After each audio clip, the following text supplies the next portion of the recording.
I'm Jay Bonaflor, an executive coach here in Asia. You know, it is very rare to find out what goes on behind the closed doors of a board meeting. But in this video, we have access to a board meeting. No actors, no scripts, just real conversation, real life decision making. If you've ever wondered how important board meetings are, you'll find out with this video. Also, later, I'll talk about why board meetings are more important than you think. Bit of background is my client, WeClean, is into the kitchen exhaust cleaning business. Luigi, just roll the B-rolls on this one.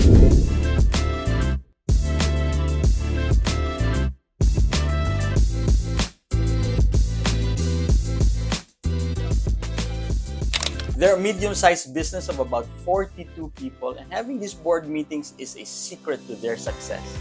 They hired me a year and a half ago, and it's just been a fun ride. So it's run by a family, and it's joining us in the meeting will be the owner couple and their 4 children. Joining us later will be the CEO, Mark, who is actually married to one of the children. He came on board about a year ago, and I've been coaching him since. One of the things I set out when they got me as a coach for the business is that we were going to do regular board meetings. It's really a secret to the success of a lot of organizations. So they've been extremely gracious enough to allow us to do this. Let's see how much we can get away with it. Yung contract nila with current providers, halos wala. Yung mga nauna, nalaman namin na, sir, may 3 years contract kami. So ito yung mga customer na mahirap ligawan talaga, na babalikan mo after 2 years. The whole rationalization na tama ba to at this rate, at this work, di ba? That could be a project. Ano yung naging issue, bakit hindi nabayaran kung check-in on payable sa security bank or sa China bank? And so part of that, I would like to say, is also developing Mark himself. Diba? If you believe the company is ready to go, then we must also believe that its leader must grow. So I read this somewhere na 60% daw you should be working in the business, tama yun, operations and all, but 20% of your time must be working on the business, which is again the strategy and growing the business, but also the other 20% is working on yourself. What to expect in a scaling company? More structure, more clarity, defined roles, goals and responsibilities, more delegation, less firefighting, some discomforts, growth will stretch us, and longer-term planning, not just monthly hustling. Okay? So, the board, kaya ang role ninyo is not to run the business. You're not supposed to run the business. It is to provide strategic guidance, just like today. Thank you for bringing that up, EJ, about how to do reporting. Next time, support the COO and hold them accountable. Review and approve major decisions, like now you do. And be culture carriers and protectors of the company's values. So, why do boards meeting matter? Simple. They give your business structure. They keep your CEO, EVS, even that's you, in check. They zoom you out of the day-to-day grind and into long-term growth. Here's what a board really does. 1. Strategic oversight, not just chasing any shiny objects, real direction. 2. Accountability. You can't hide behind, I was busy.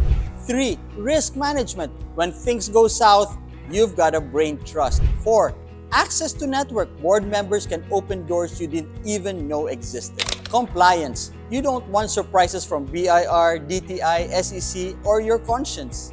Still think this is just for big companies? Well, keep watching. Let me walk you through what really happened in this board meeting. Here's the breakdown. 1. Leadership changes. Terms only 6 months. Why? So you stay sharp and accountable. Love that.